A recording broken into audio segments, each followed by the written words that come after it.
coding ini berkaitan dengan komputer, laptop, TV yang canggih-canggih, handphone, ya kan?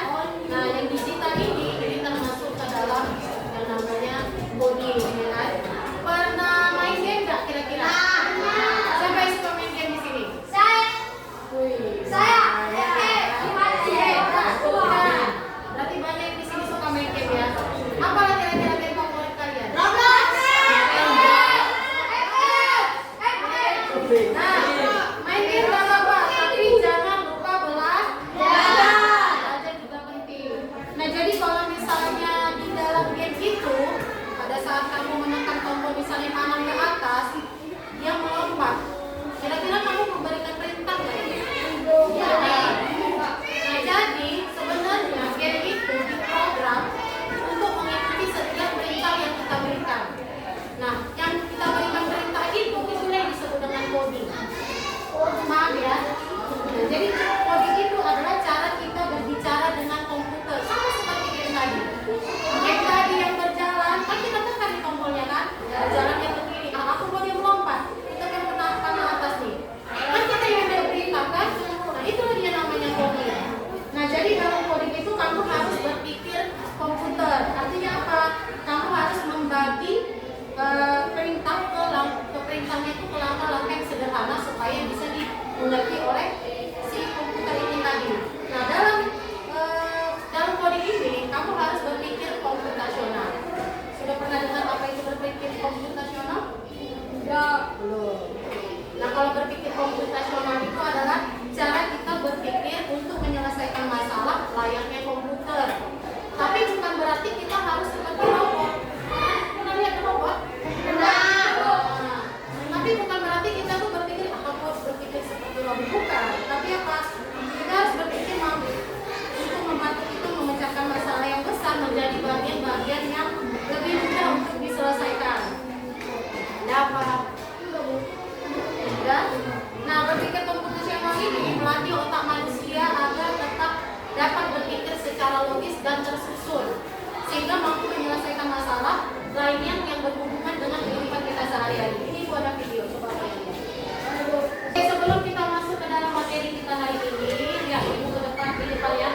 Ibu ada video berpikir komputasional, cara cerdas memecahkan masalah seperti komputer. Oke, kalian lagi. Nah, ada pun tujuan pembelajaran kita hari ini, coba kita baca sama-sama. Menjelaskan pengertian berpikir komputasional. Yang kedua, mengidentifikasi empat pilar berpikir komputasional. Yang ketiga, menerapkan prinsip komputasional dalam menyelesaikan masalah sederhana. Yang keempat, berinvestasi berpikir komputasional dalam bentuk cerita sederhana. Nah, ini tadi yang Ibu bilang. Berpikir komputasional bukan berarti kita harus menjadi robot atau berpikir menggunakan kode-kode rumit. Berpikir komputasional adalah suatu metode atau cara berpikir yang memecahkan masalah rumit secara metodis, efisien dan logis, mirip dengan cara seorang yang membuat komputer membuat program. Ini adalah keterampilan dasar yang berguna untuk semua orang, bukan hanya untuk programmer. Oke, ini dia. Ada 4 pilar utama berpikir komputasional. Yang pertama ada namanya dekomposisi, yang kedua ada namanya pengenalan pola, yang ketiga yang keempat algoritma. Nah, mau tahu apa ini? Tahu. Oke, kita lihat ya. Dekomposisi adalah proses membagi masalah yang rumit dan besar menjadi komponen-komponen yang lebih kecil dan lebih mudah diolah. Nah, ada tujuannya agar masalah tidak terlihat menakutkan dan bisa diselesaikan satu persatu. Contohnya ini dekomposisinya. Ini apa ini?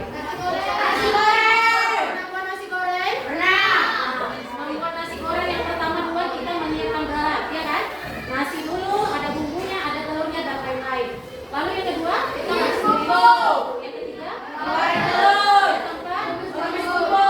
Kelima, dan memasak. Nah, inilah contoh dari dekomposisi. Nah, jadi contoh sehari-harinya itu masalah besarnya itu adalah membuat nasi goreng. Jadi untuk membuat nasi goreng itu langkah-langkah ke sana itu apa yang kita lakukan? Dipecahkanlah dia.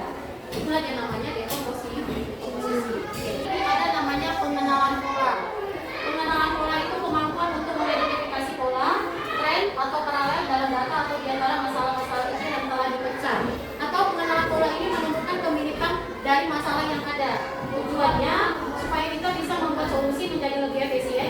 menemukan pola, kita bisa menyelesaikan masalah serupa dengan cara yang sama. Ini buat apa ini?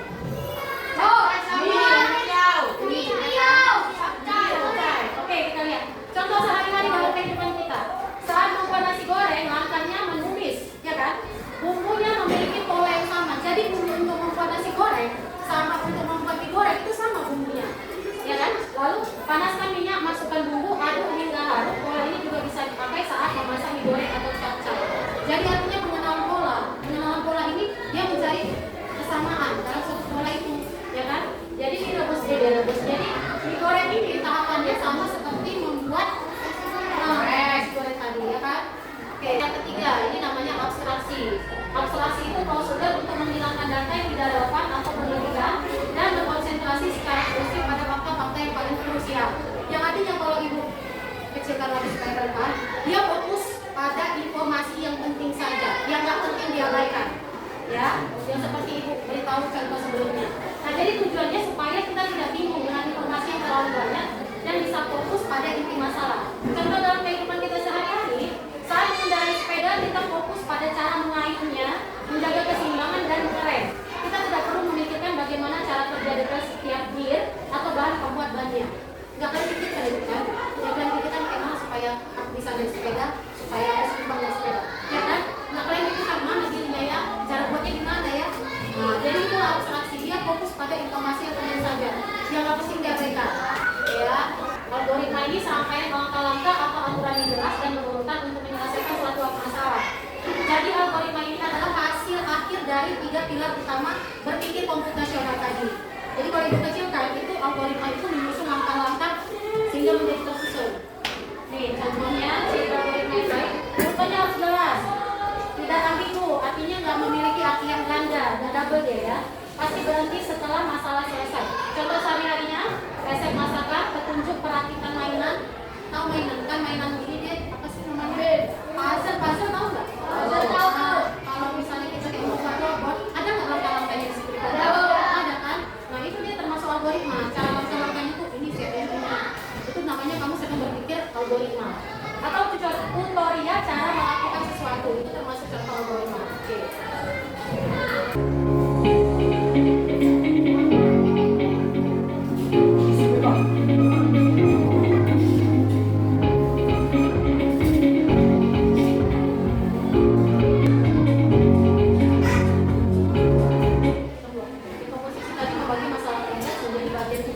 Kalau misalnya kamu disuruh mamamu, David bersihkan dulu rumah nih, kata mama nih ya kan. Jadi si David ini berpikir, kayak mana aku bisa menyelesaikan rumah ini? Apa dulu yang kamu kerjakan David? Misalnya, nah aku mau buka ruang tamu dulu bu. Setelah itu kamu mau ngapain? Nyapu apa? Lantai. Bagian mana? Nah, setelah itu aku mau nyapu lantai di ruang tamu. Setelah itu ngapain lagi? Piring. Nah, setelah itu aku mau cuci piring. Jadi sebenarnya si David ini sedang berpikir dekomposisi, inilah dia menjadi membagi masalah yang besar menjadi bagian yang kecil supaya masalahnya cepat selesai. Menyapu lantai, membuka lantai, membersihkan lantai. Jadi dalam berpikir komputasional itu ada manfaatnya. Yang pertama, melatih kemampuan kita untuk berpikir logis dan terstruktur. Yang kedua, membantu kamu merencanakan sesuatu dengan efektif dan efisien. Yang ketiga, membuatmu menjadi pemecah masalah atau problem solver yang lebih baik, yang keempat meningkatkan kreativitas dalam mencari solusi. Lalu yang kelima menjadi fondasi penting jika kamu tertarik pada bidang sains, teknologi, teknik, dan matematika di masa depan. Di sini ibu ada tugas, coba kamu kerjakan dengan kelompok masing-masing. Dan aja ini kelompok 1, kelompok 2, kelompok 3. Jadi coba kamu diskusikan sama teman-teman.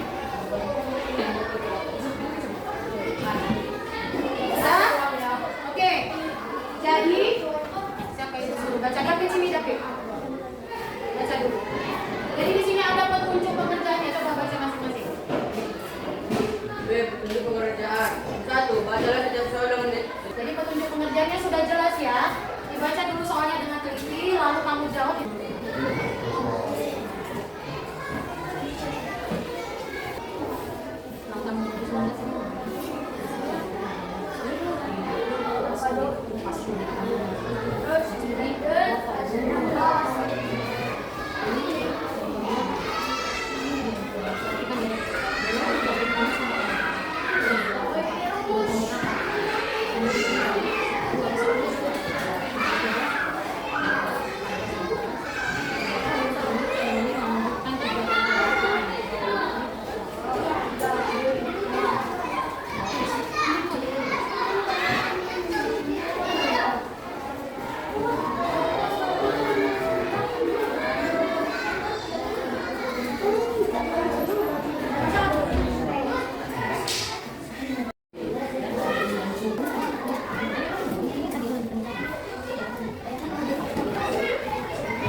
Ade.